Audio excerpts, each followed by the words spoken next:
말씀 나눔입니다. 제목은 악한 자의 짐을 져주어라 라는 제목으로 죄송합니다.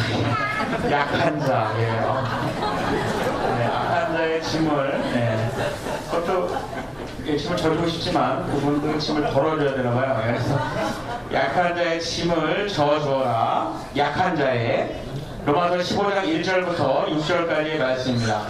제가 한 절 읽고 여러분들이 한 절 읽으시겠습니다.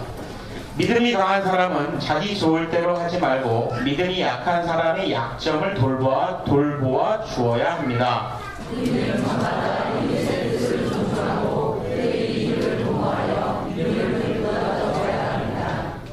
그리스도께서도 당신이 좋으실 대로 하시지 않고 오히려 하나님을 모욕하는 자들의 모욕을 내가 대신 다 받았습니다 라는 성경 말씀대로 사셨습니다.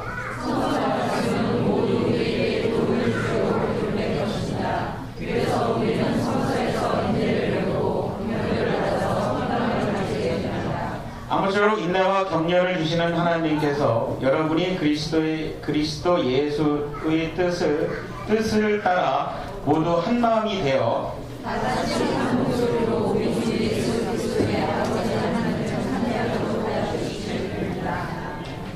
네, 오늘 말씀은 김영민님께서 해주시겠습니다.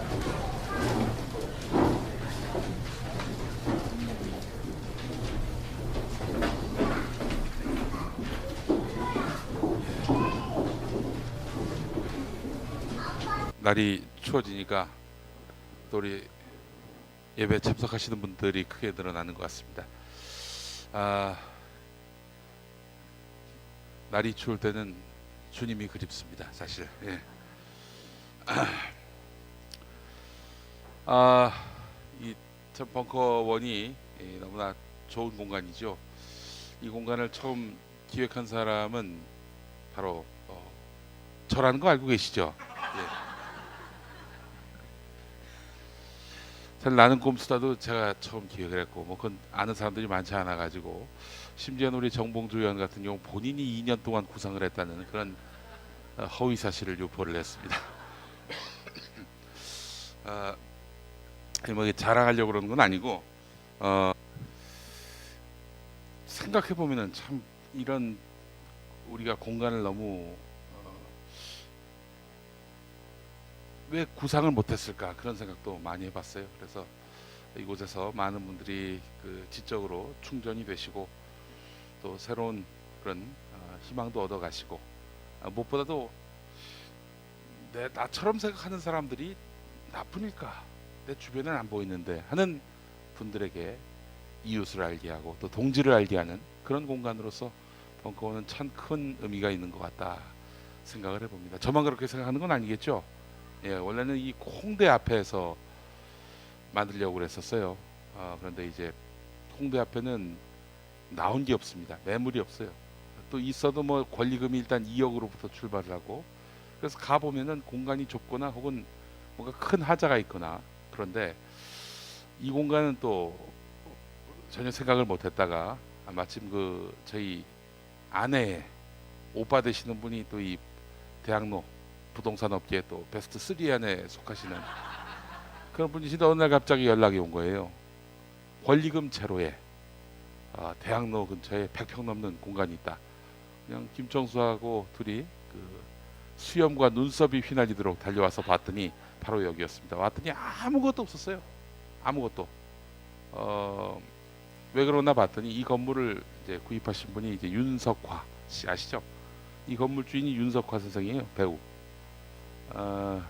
그분이 여기를 산 이래로 여기 한 번도 안 썼다는 거예요. 오로지 창고로만 썼고 냄새가 이상하다 봤더니 지금 여기 가려져 있습니다만은 이 파이프가 막 오가요. 그래서 뭐냐 봤더니 똥길이라고 이게 화장실에서 내려온 이게 이동하는 그런 참 아이고 이게 많이 손봐야 되겠다 생각이 들었었는데 손을 봐서 이렇게 오픈을 하게 됐습니다. 우리 벙커원 원래 이 자리가 윤석화 선생이 사들이기 전엔 뭐였는지 아십니까? 이 공간이 목욕탕이었습니다. 저도 어떻게 알았냐면은 요 바로 앞집에 사시는 분이 도올 김용옥 선생이에요. 김용옥 선생이 알려주셨어요. 바로 코앞에 계세요. 길 건너 저 왜 마당 큰 집 있죠? 김용옥 선생 집입니다. 자기야. 아 거기가 그저 목욕탕 자리였는데 뭐 그러시더라고요. 아 그러니까 이 벙커원 교회에서 이 벙커원이 들어서기 전에는 이 공간이 창고였고 그 이전에는 목욕탕이었다는 거죠. 예. 우리 마음의 어떤 그런 때를 씻는 그런 곳으로서 또 벙커원의 의미가 있지 않나 또 생각이 듭니다. 주님이 오늘 우리 모임에 함께 하실 거라는 그런 믿음이 또 벙커원의 연원을 생각해 보면서 들게 됐습니다. 오늘 말씀을 보면은 이제 믿음이 강한 사람들이 믿음이 약한 사람들을 배려해야 한다, 이런 주장이 담겨져 있습니다. 제사에 쓰인 음식을 먹느냐 마느냐 하는 부분을 놓고 고민하는 사람들, 이런 고민하는 사람들이 있습니다. 바울 같은 경우에는 아니 그걸 왜 고민하는가 이렇게 생각을 했었어요. 아니 제사에 쓰였건 말건 간에 그렇다고 그 음식이 무슨 부정하냐, 먹을 수도 있는 거 아니냐, 이게 바로 바울의 생각이었는데 그런 생각을 갖지 않았던 분들도 많았다는 겁니다. 이거 먹다가 무슨 부정 타는 거 아닌가 이렇게 생각하는 이런 분들이 바로 믿음이 약한 사람들이다 라고 할 수 있는 겁니다. 이 믿음이 약한 사람들을 보면서 저는 오늘의 보수적인 정당과 정치 세력과 후보를 찍는 이른바 보수 성향을 갖고 있는 분들을 떠올렸습니다. 사실 이 음식 제사에 쓰였을지 모를 이 음식 먹다가 내가 부정 타는 거 아닌가라는 생각을 하고 있는 사람들은 고정관념에 사로잡힌 사람들 아니겠습니까? 이 고정관념에 사로잡힌 사람들은 말하자면 뭔가 새로운 것이 만들어지고 거기에 적응돼야 하는 그런 상황을 대단히 두려워하시는 분들입니다. 그러다 보니까 이미 걸었던 길, 남들이 많이 걸었고 그렇게 해서 결국 무탈한 것으로 또 안전한 것으로 드러난 그 길만 골라서 가는 사람들, 이런 분들이 바로 보수라는 겁니다. 나이 들어서 보수적인 색채를 띠게 되는 게 어찌 보면은 당연할지 모르겠습니다. 이제 젊은 분들 같은 경우 뭐 새로운 것에 막 도전도 하고 새로운 환경에 쉽게 적응하고, 당장 아이들만 보더라도 셋째가 나면서 이제 둘째 딸아이를 지금 제 아내의 언니 되시는 분이 이제 돌보고 있어요. 그래서 그 집 1층에 있는 어린이집으로 급거 이렇게 어린이집이 바뀌었는데도 불구하고 거기서 또 몇 주 지나더니 다 친구로 또 사귀더라고요. 그 어린이, 청소년 또 이런 청년들, 이 세대들을 보면은 쉽게 환경에 적응을 합니다. 하지만 나이 들어서 이 적응이 됩니까? 잘 안 되죠. 일단 저 친구의 성향이 무엇이고 재산이 무엇이고 걸어온 길이 무엇이고 이런 것들 많이 따지죠. 그래서 나하고 어울릴 사람인가 아닌가 막 그런, 자꾸 재잖아요 사람을. 그러다 보니까 나이가 들면서 보수적일 수밖에 없겠다라는 생각을 요즘 들어서 제가 절감을 합니다. 올해 40줄이 넘었습니다. 예. 죄송합니다 형님. 예. 네, 뭐 생각만 몸만 늙고 생각이 젊은 분들도 많죠. 여기 우리 형님들이 대표적으로 그런 분들인데, 우리 사회 보수가 참 많습니다. 이분들 개혁을 두려워합니다. 혁신 더 두려워합니다. 이런 보수의 또 다른 주목할 만한 면은 강력한 권력을 원한다는 점입니다. 이 나라 백성들, 이 조선 백성들은요 기질적으로 불확실성을 싫어합니다. 뭔가 확실치 않으면은 내가 무슨 상황에 처하다가 잘못되는 거 아닌가 이런 우려를 하게 됩니다. 수세기 동안 걸쳐오면서 우리 국민은 외부 또는 내부로부터 끊임없이 침탈을 당하고 노략질을 당하고 이러다 보니까 누군가 강력한 방패막이 항상 필요하다 이렇게 생각을 해왔습니다. 강력한 국가 권력이 그러하며 그게 아니면 중국, 일본, 미국 같은 강대국이 우리의 방패막이 역할을 해주기를 바라고 있습니다. 중국, 일본, 미국이 뭐 예뻐서 우리가 예뻐가지고 뭐 돌봐주고 빅브라더 역할을 해줍니까? 다 또 나름대로 뜯어먹잖아요. 무기 팔아서 옛날에는 또 공물을 받아서 또 우리 온갖 그런 자원들을 다 수탈해가면서 그렇게 하면서 빅브라더 역할을 했습니다. 이 외세에 의존하면서 말이죠. 자주적 국가적 자존심 같은 것들을 포기하는 거 보면은 일종의 이런 어떤 불확실성에 대한 두려움, 그런 것이라고 봐도 무리는 아닙니다. 저는 개인적으로 박근혜 대통령께서 부정선거로 당선됐다고 생각을 합니다. 그럼에도 불구하고 우리 주변에는 박근혜 대통령을 지지하는 그런 분들을 상당히 많이 보게 됩니다. 이런 분들을 보수라고 통칭하지요. 그분들은 왜 박근혜를 지지하는가? 박정희 전 대통령의 그림자 때문일 겁니다. 박정희는 그야말로 강고한 권력을 유지했습니다. 이분들 그런 말 많이 합니다. 그 시절이 더 행복했다. 그 빈말 아닐 거예요. 왜냐? 그 시절에는 확고한 질서, 확고부동한 질서가 있었기 때문이죠. 게다가 또 이런 분들을 보면은 속성이 대체로 사회 구조적인 문제에는 별 관심이 없고 개인과 가족의 영달만을 추구합니다. 사회 구조적 문제에 관심이 없고 개인과 가족의 영달에만 주목하다 보면 이 세상은 독재로 흐를 수밖에 없습니다. 그렇지 않습니까? 박정희 추모 예배가 얼마 전에 있었습니다. 정말 그 예배는 상징적입니다. 한국 기독교 내에 보수 기득권 세력에 숨겨왔던 발톱이 드러났고 감춰왔던 민낯이 드러난 겁니다. 마음속에 숨은 본성, 본질이 다 드러난 거라고 저는 봅니다. 하나님도 독재하셨다. 이 말에 난 좀 뻗었어요, 그냥. 아울러 하늘에 계신 박정희 대통령이란 말도 나왔습니다. 아니, 박정희가 어떻게 됐을지 그 지들이 뭔데 그걸 예단을 합니까? 아니, 인간의 사후 운명을 도대체 누가 예측할 수 있단 말입니까? 그 주권이 자기들한테 있어요? 구원받을지 안 받을지.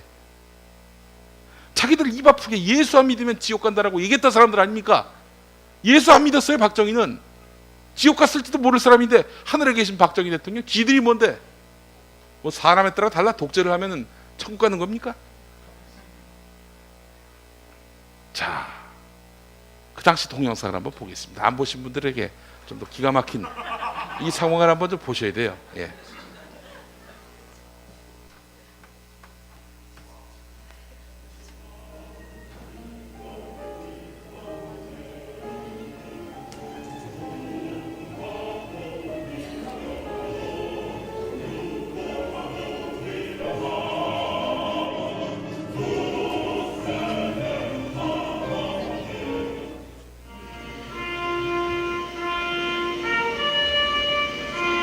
십자가를 가리고 박정희 얼굴을 갖다 대고 전능하신 하나님 아버지 34년 전에 서구하신 우리 박정희 대통령으로서 지금 우리 모두가 하나님 앞에 추모 예배를 드리고 있사오니 우리 하나님께서 저희들 마음속에 하나님의 은혜와 축복이 넘치도록 도와주시고 6.25 사변도 지내본 사람입니다. 정말 어려웠어요. 쌀밥 한 그릇을 어디가 먹어봅니까? 소고기 있고 이건 상상을 못한 일이었어요. 그런데 박정희 대통령님께서 새마을 운동을 일으키면서 잘 살아보세 잘 살아보세 이 운동이 일어남으로 말미암아 보릿고개가 넘어가고 이렇게 대한민국의 아름다운 나라 축복의 나라가 된 거예요. 얼마나 지금 좋은 세상인데 이것이 어디서 왔느냐? 오늘 이런 일주기를 통해서 이렇게 하는데 고 박정희 대통령의 은혜로 되어지는 것을 우리가 생각을 하면서 이거 우리가 아셔야 돼요. 같은 나라들은 그런 얘기를 합니다. 뭐 독재 여친이 그런 얘기를 많이 하는데 한국은 독재를 해야 돼. 정말의 독재를. 응? 하나님의 독재를 했어. 하나님 무조건 하나님의 순종을 하고 계셨어요. 참나는 고 박정희 대통령님 보고서 정말 이분야는 솔직한 심정이 정말 좋아했습니다. 얼마나 멋있어요? 막 밀고 박정희 나가고 딸. 개성적인 밀고 나가는 거거든요.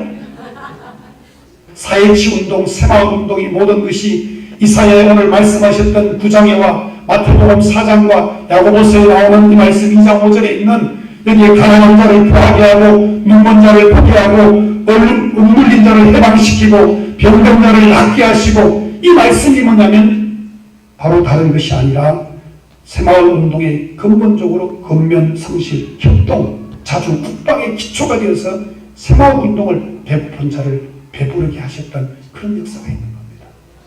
이런 기적의 역사가 바로 여러분에게 일어나기를 축원합니다.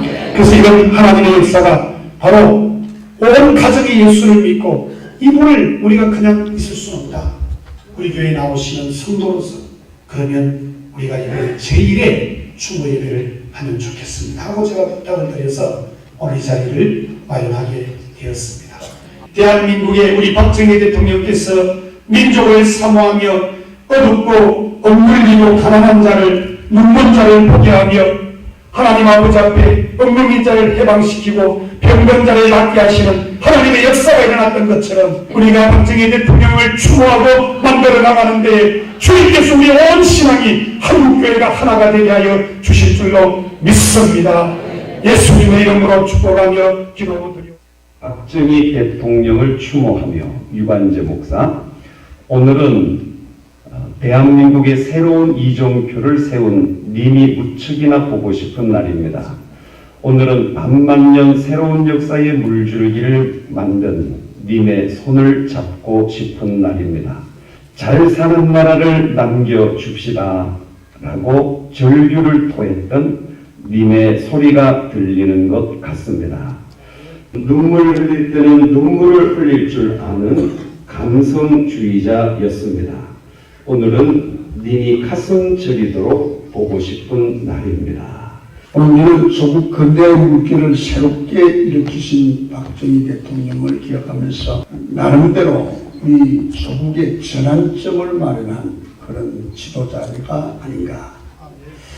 우리가 가정이나 기업이나 교회가 위대한 지도자를 만나는 것은 행복입니다. 박정희 대통령님은 조국에게도 피곤치 않을 정도로 우리도 한번 잘 살아보자. 희망을 주신 지도자였습니다. 그런 지도자가 그립습니다. 나의 조국이라는 것이 있는데 우리가 한번 대통령께서 모든 직무를 마치고 집에 돌아오셔서 누우실 때쯤 되면 애국가에 이 노래가 나왔다고 합니다. 그래서 오늘 제가 여러분과 함께 이 사랑과 부르는 생각을 해주시라.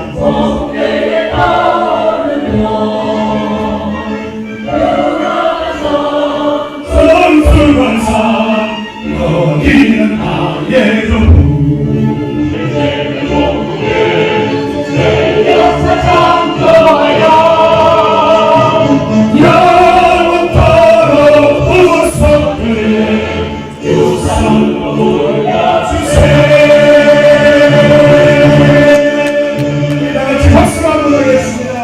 아버지께서는 이 민족의 은비 민족 중흥에 정말 나라 발전에 앞만 보고 그렇게 전선을 하셨습니다. 내 무덤에 침을 뱉어라 하시면서까지 여기까지 그런 아버지의 마음을 지금도 비판하는 얘기가 많은데도 무서운 집안입니다. 저 집안 정말.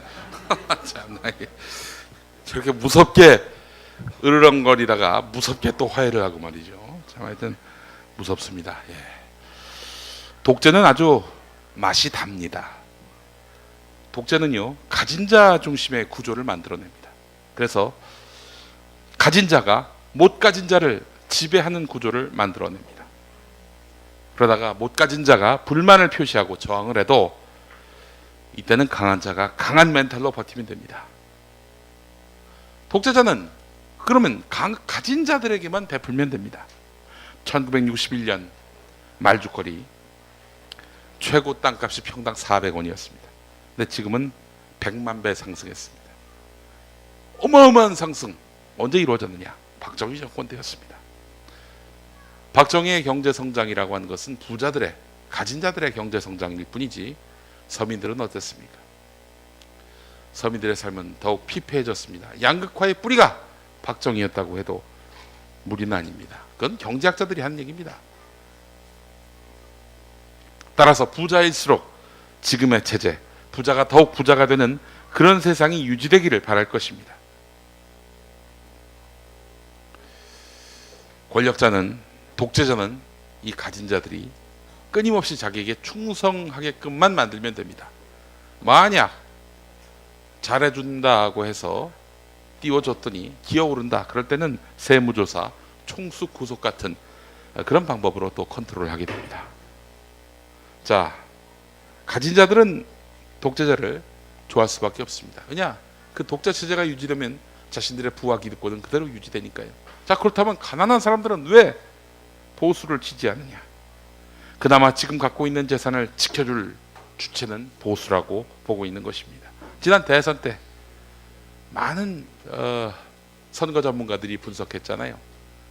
아파트 값이 어마어마하게 지금 거품이 끼었는데 그 거품이나마 그 값을 유지시켜줄 사람을 대통령 후보로 뽑았다. 대통령 선거 때 찍었다. 그렇게 얘기하지 않습니까? 더 이상 보수가 자기들에게 잘 먹고 잘 살게 해줄 것이다 라는 그런 믿음은 없어졌습니다. 하지만 그나마 지금 살고 있는 이 형편을 유지시켜줄 수 있는 유일한 주체는 바로 보수라고 보고 있는 겁니다. 이런 속성을 잘 아는 보수 세력들은 끊임없이 야당이 복지정책 얘기하면은 나라 거덜난다, 세금을 더 거둘 수밖에 없다라면서 보수들로 하여금 절대 야당을 못 짓게 만들어버립니다.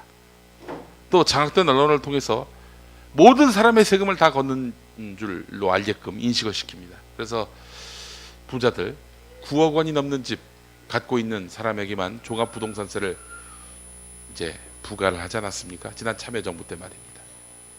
종합부동산세 갖고 보수 언론이 계속 문제 제기하니까 열린우리당으로 전화가 왔대요. 당신들 말이야. 왜 우리 서민들 그 세금을 더 뜯어내려고 하느냐고. 그래서 이제 물어봤어요, 당직자가. 아니 그러면은 우리 전화 주신 선생님은 지금 집이 어떻게, 구조가 어떻게 되십니까? 나야 월세 살지. 9억 원 이상 자가를 가진 사람들에게만 걷는 게 종합부동산세인데 이 월세 사는 분이 자기한테도 세금을 걷어가는 줄 알고 항의 전화를 한 거예요. 보수 언론만 접하면 사람이 이렇게 바보가 돼버립니다. 현실 파악이 안 돼요.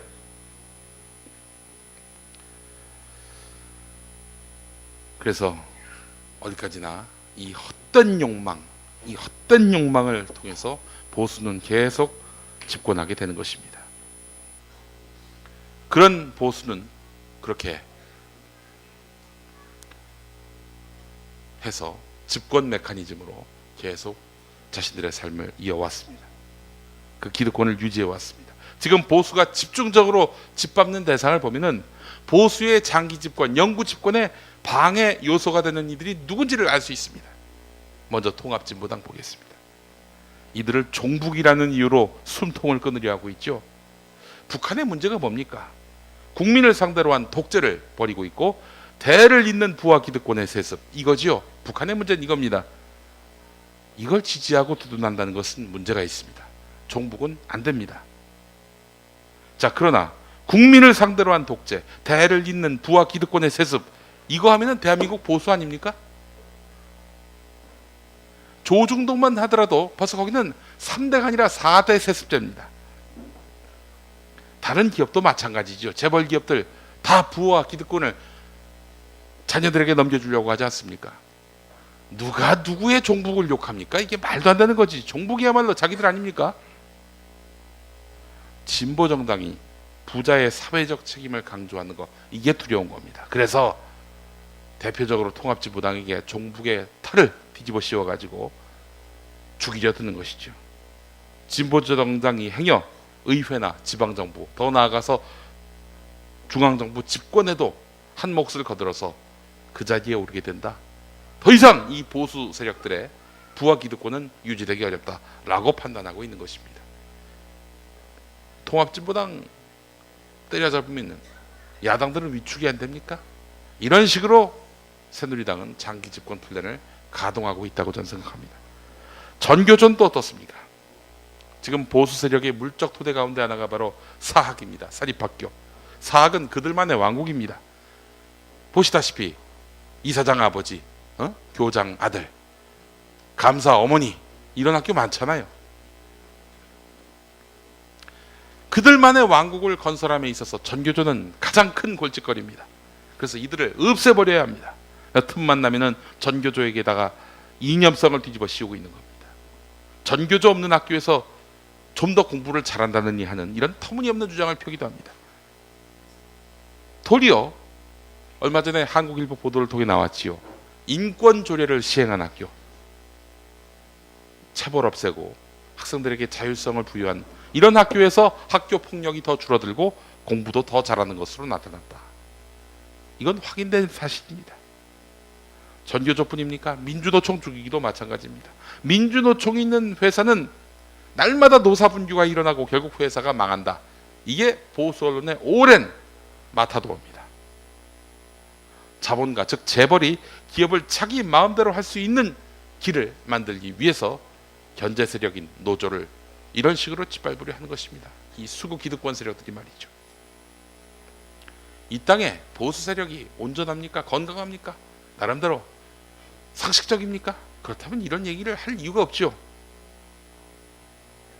지금 새누리당 보십시오. 부정선거를 획책합니다. 부정선거를 획책해놓고는 도리어 큰소리 뻥뻥 칩니다. 반성하질 않아요. 반성하지 않는다는 건 뭡니까? 다음에도 또 한다는 얘기입니다. 이거는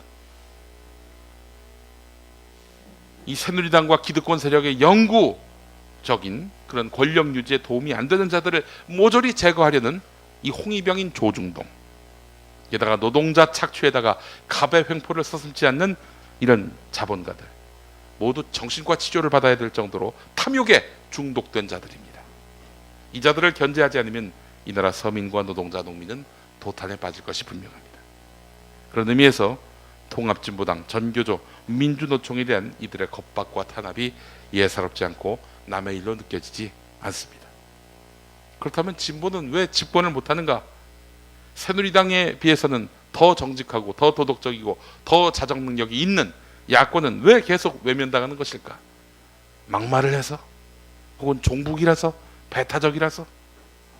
자기 나라 비판적인 국민에게 톡톡한 대가를 치르게 했다고 한 김진태의 막말, 이거보다 더 심한 막말이 있습니까? 이석기도 만나지 못한 김정일을 만났던 박근혜의 친북, 어디서 친북을 얘기합니까? 박근혜 앞에서 명함을 내밀 수가 없는 거죠. 정권에게 비협조적인 세력에 대해서 보수 세력만큼 이렇게 배타적인 세력도 없는 것입니다. 결국 독재를 좋아하는 상당수 국민의 이런 성향, 성격, 이런 것들을 따져본다면은 진보의 집권은 강력한 지도력, 즉 힘없는 개별 국민의 지지대가 돼주지 못하는 그런 한계에서 비롯된 것이 아닌가라는 지적도 있습니다. 많은 국민들은 김한길 민주당 대표를 보면서 김대중 전 대통령과 대조합니다. 김대중 전 대통령이 이끌었던 야당은 조직력과 여론 장악력을 갖췄습니다. 김영삼 대통령 집권 내내 김대중 총재는 강력한 김영삼 대통령의 맞상대였고 결국 차기 대권은 김대중 대통령의 것이었습니다. 김대중 대통령은 그런데 이른바 민주진보 세력에 있어서 유일무이했던 보수 정치 지도자였습니다. 그렇지 않았습니까? 김대중 대통령을 정점으로 일사불란하게 야당이 돌아갔었습니다. 여당을 상대로 한 그런 화력은 그야말로 핵폭탄급이었습니다. 지금 김한길 대표는 수류탄급이라고 봐야 되겠죠. 어쩌면 김대중 대통령이 집권을 하는 동안에, 그리고 노무현 대통령으로 재집권이 성공하는 이런 여러 가지 과정들을 보게 되면은 김대중 대통령의 확고한 권력 장악, 여기에서 그 뿌리를 찾을 수 있지 않을까 하는 생각도 해봅니다. 뒤집어 이야기하면은 노무현 대통령이 집권 내내 욕을 먹고 결국 정권을 내주게 된 것도 실은 권력자로서의 어떤 강력한 의지를 보여주지 못해서 그런 거 아니겠는가. 이를테면은 대통령직 못해 먹겠다 이런 발언을 얼마나 이 수구 언론들이 악용했습니까. 또 권력을 야당과 나누겠다 이러면서 대연정 제안을 했었죠. 이런 것들이 국민들에게 크게 점수를 잃은 요인이 아니었는가. 강력한 리더십으로 집권해 주기를 바라는, 그렇게 해서 재벌을 비롯한 이런 여러 우리 사회 탐욕 세력들로부터 국민을 지켜주기를 권력자에게 바랬는데, 이런 권력자는 도리어 이런 탈권위, 탈권력 이런 것들을 내세웠으니 믿을 수가 없었다. 그래서 전대미문의 권위주의적 지도자인 이명박을 택했던 것이 아니겠는가. 그렇게 분석하는 이들도 있습니다. 물론 노무현 전 대통령의 이런 것들이 옳았다, 훌륭했다라고 이야기하는 분들도 있습니다. 그런 분들은 깨어있는 분들이죠. 정치에 대해서 식견이 있는 분들이고 의식이 있는 분들입니다. 내내 반만년 역사 내내 외세에게 짓눌리고 가진 자에게 이렇게 지배당했던 이 불쌍한 이민족 백성의 운명을 뒤집을 수 있는 그런 정치가 필요하다고 생각하는 분들 아닙니까? 그러나 그 수는 상대적으로 적습니다. 독재가 더 낫다라고 생각하는 사람들보다도 그 수가 적습니다. 지난 대선 때 부정개표가 없었다면 그나마 그렇게 깨어있는 사람들의 최대치가 48%라는 얘기 아닙니까? 그 48%는 바울식의 표현으로 보자면 믿음이 강한 사람들이라 하겠습니다. 외세 없어도, 독재 없어도 우리는 스스로 살 수 있다라는 그런 믿음을 가진 사람들. 오늘 본문 말씀은 믿음이 강한 사람은 약한 사람들을 배려해야 한다, 이런 교훈으로 지배하게 됩니다. 바울은 그러면서 표본을 제시하는데 그분이 바로 예수 그리스도입니다. 그리스도께서도 당신이 좋으실 대로 하지 않고 오히려 하나님을 모욕하는 자들의 모욕을 내가 대신 다 받았습니다라고 한 성경 말씀대로 사셨다라고 바울은 말합니다. 나의 행복, 나의 안락을 위한다면, 나의 행복, 나의 안락을 위한다면 부패한 수구 기득권 세력의 집권도 좋다는 사람들,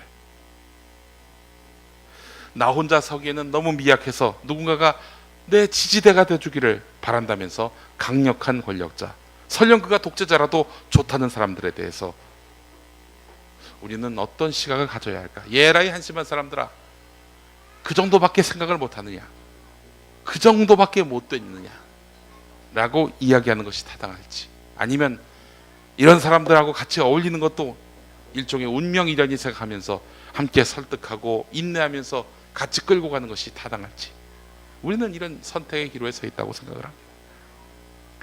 제가 지난 한 주 동안 재미있는 글을 하나 봤는데요. 내가 전생에 무슨 죄를 짓고 태어났기에 한 번 살아가는데 독재를 2번이나 겪어야 하는지 모르겠다. 또 다른 분이 여기 또 댓글을 답니다. 나는 전생에 얼마나 삽질을 했으면 2번이나 새마을 운동을 겪어야 하는가. 정말 답답하죠. 진보가 영구 집권하는 법은 아주 간단합니다. 일단 집권을 하고요. 그런 다음에 집권을 한 다음에 조중동에게 아주 철퇴를 가합니다. 아주 백기를 들 때까지 때리고 또 때리는 겁니다. 조중동을. 그리고 차동욱 탈탈 털듯이 이 땅의 모든 보수 세력들 도로교통법 위반까지 다 들춰내가지고 망신을 줍니다. 감옥에 보내요. 그리고 밥줄을 끊어버립니다. 가혹하게 아주 가공할 만큼 탄압을 하는 겁니다. 그러면 보수도 언젠가는 이런 권력에 동화돼 가지고 결국에는 백기를 들고 순한 어린 양처럼 따를 것입니다. 저항할 것 같죠? 어설프게 때리니까 저항을 하는 겁니다. 아주 강도 높게 짓밟고 숨통을 틀어 막는다면은 그 친구들도 백기를 들 겁니다. 틀림없이. 왜냐? 친일파 남로당 출신의 박정희도 적응했던 그들 아닙니까? 그러나 그렇게 해서야 되겠습니까? 그렇게 하자는 얘기가 아닙니다. 이 앞부분까지 자르면 아주 굉장히 위험한 발언을 하는 건데 그렇게 하자는 게 아닙니다. 만약에 그렇게 한다면은 진보가 죽는 길입니다. 아울러 이 나라의 민주주의는 영원히 박물관으로 가버리는 그런 상황이 될 것입니다. 이명박 정권 끝날 무렵에 어떤 분이 그런 얘기를 합니다. 다음 정권에 진보가 잡게 되면은 아마 이명박한테 당한 만큼 갚아줄 것이다. 그게 다름 아닌 파시즘이다. 이렇게 이야기를 합니다. 이런 상황이 올 줄 알고 예수님은 하신 말씀이 있습니다. 왼 뺨을 칠 때 오른 뺨을 내밀라. 불화와 폭력의 고리를 끊는 평화의 역할을 바로 그리스도인들에게 주문한 것입니다. 억울하고 분하고 열받아서 도저히 참지 못한다 할지라도 그 폭력을 폭력으로 갚지 말라. 이런 말씀을 하나님은 주신 것입니다. 로마서 15장이 주목한 공간은 바로 로마 교회입니다. 로마 교회에서는 유대인 그리스도인들이 이방인 그리스도인들보다 소수를 이루고 있었습니다. 믿음이 약한 사람들이 바로 유대인 그리스도인들이었겠죠. 율법으로부터 금기로부터 자유롭지 못한 이런 조심스러운 믿음의 소유자들, 먹을 것을 가려 먹는 정도가 아니라 다른 문화에 동화될까 봐 내내 노심초사했던 이들이었습니다. 왜 그러겠어요? 자칫 그들의 문화에 섞일까, 그렇게 해서 먹힐까 염려했던 사람들이었습니다. 보수에게, 또 보수만이 우리의 행복을 보장한다는 식의 생각을 가진 사람들, 이런 사람들에게 우리가 할 일은 하나님이 주신 가치인 정의와 민주주의를 학습시키고 그들을 인격적으로 동화시켜서 사회 구조에 눈을 뜨게 만드는 것입니다. 앞서서 강남의 땅 얘기를 했습니다. 사회 구조적인 문제에 관심을 갖는다면은, 아니 땅값이 100만 배나 뛰었다고? 어떻게 세상이 이럴 수가 있는가? 이거는 이 불로소득, 이 토지정의, 모든 것들이 다 위배되는 그런 상황 아닌가? 바꿔야 한다. 이렇게 생각을 하죠. 사회 구조적인 관점에서 이 문제를 본다면. 그러나 오로지 개인의 영달과 행복만을 추구하는 사람들에게 뭡니까? 아, 내가 왜 그 땅을 안 샀을까? 그 무렵에 400원이면 살 땅이었는데 내가 왜 못 샀을까? 이럴 겁니다. 우리가 개인의 영달과 행복과 희락과 번영만을 추구하는 삶을 산다면 이 세상은 독재가 판을 치는 암흑의 세상이 될 것입니다. 하지만 사회 구조에 눈을 뜬다면 이 세상의 부조리에 대해서 관심을 갖고 또 변화와 개혁에 대해서 또 깊은 관심을 갖게 될 것입니다. 우리는 어떤 사람이 돼야 하겠습니까? 적어도 벙커원 교회 나오는 분들은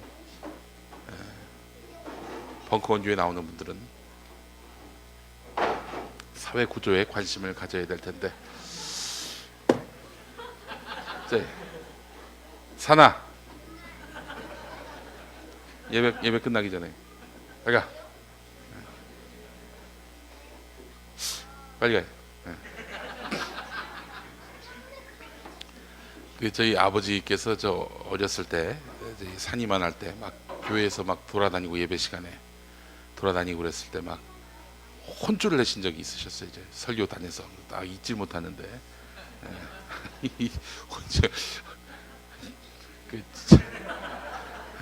잊어버릴 것 같습니다. 예. 집에 가서 오늘 혼을 좀 내줘야 될 것 같아요. 예. 우리 사회에는 보수가 더 많습니다. 그래서 개혁을 두려워합니다. 이런 분들에게 먼저 일깨워줘야 할 것이 뭐냐면은, 당신의 개인의 영달과 행복만을 추구하지 말고 이 사회 전체적인 문제에 대해서 관심을 갖고 그렇게 해서 공동체를 이루어가자라는 그런 강력한 주문이 필요한 때입니다. 하나님의 방법, 즉 인내와 격려를 주시던 하나님 예수 그리스도의 뜻을 따라서 우리 모두가 한 마음이 돼서 그들을 민주주의의 바른 길로 인도하도록 해야 합니다. 지난한 싸움이 되어야 할 것입니다. 그 요즘도 이 국정원 선거 부정과 관련해서 많은 분들이 그런 얘기를 합니다. 특히 보수적 성향을 갖고 있는 분들이 국가정보기관에서 그런 일을 할 수도 있는 거 아니냐. 국가정보기관에서 그런 일을 할 수 있는 게 아니죠. 어떻게 국가정보기관에서 그 짓을 합니까? 특정 정치 세력의 집권과 당선을 위해서. 자기들이 봤을 땐 그건 당연한 일이라고 생각할지 모르겠지만 그건 중대한 범죄고요. 국사범이고요. 처단해야 될 민주주의의 주적입니다. 내란죄가 뭡니까? 우리 국민이 합의해서 만든 민주주의 틀을 거역하고 자기들 마음대로 권력을 쥐는 그런 자들 아닙니까? 이 국정원 행태는 내란죄에 준하는 것입니다. 그런데 괜찮다고요? 만약에 입장 바꿔서 진보가 만약에 그 짓을 했다고 생각해 보죠. 그분들 똑같은 얘기를 할까요? 절대 아닐 겁니다. 이런 무지와 무식 이런 것들에 정말 통탄하기 이를 데 없는 이런 상황에서 우리는 좌절하고 탄식하고 적의감을 품지 말고 끝까지 인내하면서 그들을 설득하고 그렇게 해서 민주주의의 바른 기본을 갖도록 이렇게 우리가 함께 기도하면서 인내하면서 격려하면서 함께 추동해 나갔으면 좋겠습니다. 그분들은 우리들의 십자가라고 생각을 해야 됩니다. 역사의 바른 일을 원하시는 하나님의 부르심을 받은 우리는 그 십자가를 지고 골고다의 길을 어렵지만 걸어가야 될 그런 운명입니다. 숙명입니다. 그 숙명을 거역하지 말고 함께 주님의 뜻을 이뤄가는 이 땅의 민주주의를 만개하고 편만하게 하는 그런 일에 있어서 주저함 없이 함께 나아갔으면 좋겠습니다. 어려운 길입니다. 어려운 길이지만 주님이 우리에게 그 일을 맡기셨다라고 생각한다면 벅찬 그런 사명감 느껴지지 않습니까? 우리가 함께 그런 마음을 품고 이 공동체 그런 변화를 위해서 함께 뜻을 모았으면 좋겠습니다. 자, 기도하면서 마무리하겠습니다. 오늘도 역시 자격 없는 사람이 이 강단 위에 서서 로마서 15장을 통해 주신 하나님의 그런 말씀 또 가르침 이렇게 새기면서 나눴습니다. 하나님, 이 땅에 참으로 이 민주주의의 그런 참된 가치, 정의의 바른 의미를 외면하면서 오로지 개인의 영달과 개인의 그런 번영만을 추구하며 살아가는 이웃들을 돌아보게 됩니다. 하나님, 당장 저희부터 그런 생각을 갖고 있는 것은 아닌지 생각하게 하시면서 사회 구조에 눈을 뜨게 하시고 이 공동체를 돌아보게 하시며 내 이웃을 내 몸과 같이 여기도록 만드신 예수님의 뜻을 깊이 새기면서 이 사회의 변화를 위해 저희들이 노력하고 열정을 다할 수 있도록 주님 힘과 능력과 동기를 허락하여 주시기를 원합니다. 참으로 그 완악한 세상입니다. 이 범죄를 저지른 자들이 이 뻔뻔스럽게 너무나 당연한 듯이 활보하고 다니면서 민주주의와 정의의 가치를 짓밟고 있고 훼손하고 있습니다. 하나님, 우리가 어디까지 분노를 해야 될지 참으로 참기 힘든 그런 모욕감, 모멸감을 느낍니다. 주님이 과연 살아계실까? 그런 생각도 해봅니다.